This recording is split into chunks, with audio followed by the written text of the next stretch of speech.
Well, the Baker IDI Heart and Diabetes Institute is about diabetes as much as it is about heart, because diabetes is such a major issue in the world, in Victoria. For example, in Victoria we have 350,000 adults who have type 2 diabetes, and it's anticipated there will be another 35,000 individuals diagnosed with diabetes this year.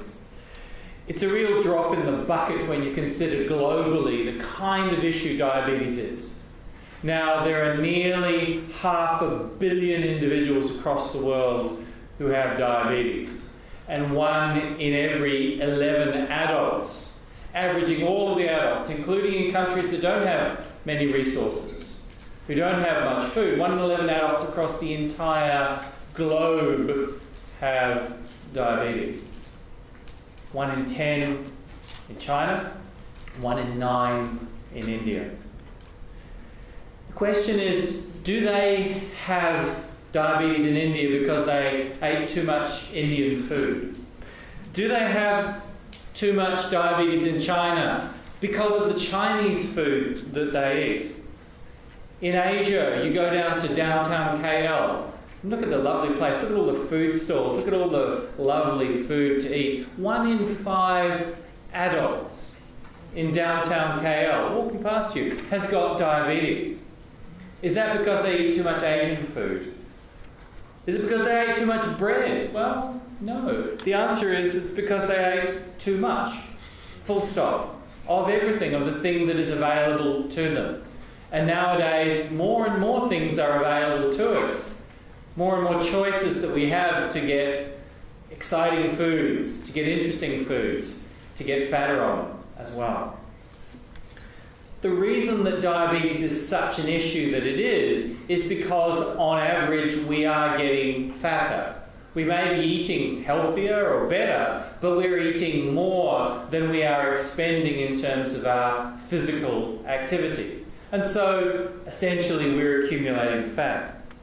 Data from the Baker IDI has clearly shown that here in Australia, if you have an enlarged waistline, your risk of developing diabetes is 4 times greater over a 5-year period than someone without that enlarged waistline. And to understand how this works, all you need to do is understand your pantry. Imagine your pantry at home. You come home tonight and your pantry is empty, you'd be hungry. But fortunately there's food in your pantry and you can just rate it and see how it goes. Because essentially your fat store is your pantry. When you are asleep, when you are exercising, when you are not eating, you are using the resources of your pantry, the energy excess that you've stored away. Because in fact, if you eat more in a day in terms of energy than spend in terms of your metabolism or physical activity, then you store some stuff away, you squirrel it away in your pantry. And there it is waiting for you when you got home from a Baker IDI symposium and this dinner. Your fat is there for that occasion. But the problem is that on the way home you think, well, I'm going to eat out. I'm going to have maybe something on the way home, and you eat out. Then you come home, look at your pantry and go, oh, I don't need anything from the pantry, I'll just leave it there for another day. And so your pantry stays untouched.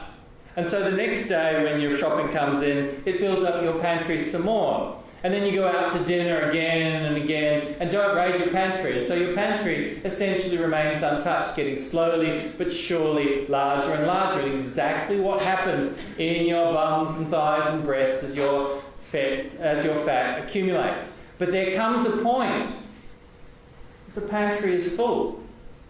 And the energy keeps coming in. You can't just throw away energy. Energy is too important for life, for survival, for maybe exercise or doing other things. So what do you do with that energy? There's no room to stuff it in the pantry. So what do? We put it out of place. We leave it on the floor. We put it in the bathroom. We put it in the hallway. We put it in the pancreas and the liver. Different places where it shouldn't be. And this is why it's called ectopic fat, after the Greek word ektopos, which is out of place. Essentially, this fat is now out of place, in the wrong place. And so it interferes with the job of those things. You put you use your toilet as a pantry and you can't get to the toilet. You trip over it in the hallway at night. Essentially what happens in the pancreas in diabetes. It normally makes insulin to control your glucose levels, but it now trips over the extra fat that's stuffed in it as a result of you trying to put your extra fat in the right places.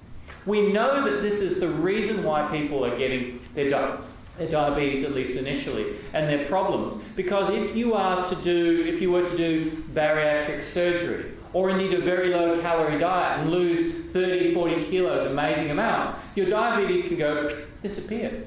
It's gone completely, at least within the first probably 1 to 5 years of your diabetes. After that, the damage is done. You can never really bring your pancreas back. But at least initially, getting rid of the fat makes an enormous difference.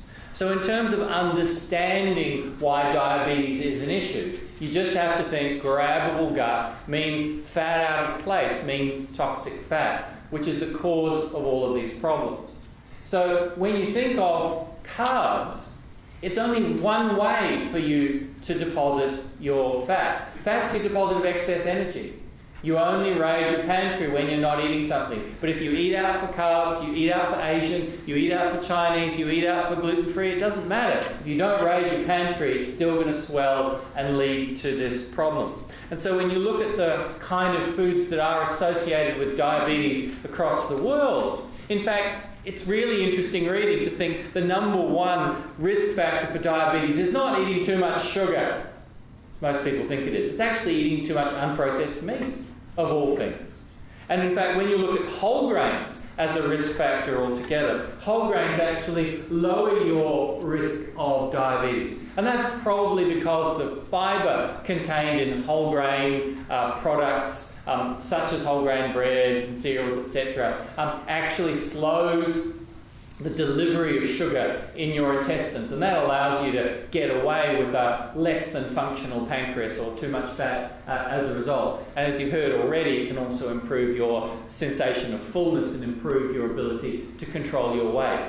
So rather than saying, oh, I have to avoid starch to avoid diabetes, I think the most important thing is that we can try and avoid eating out. Try and avoid eating out and letting our pantry get filled up. The most important thing that we can do to avoid diabetes is essentially to do that, to try and focus on the things that are offsetting our pantry. Now, some of us, it's eating too much bread. For other of us, it's eating too much pizza or KFC or other kinds of things altogether. But by cutting that down, by keeping our weight, and in particular our waist down, that's really the best way to prevent diabetes.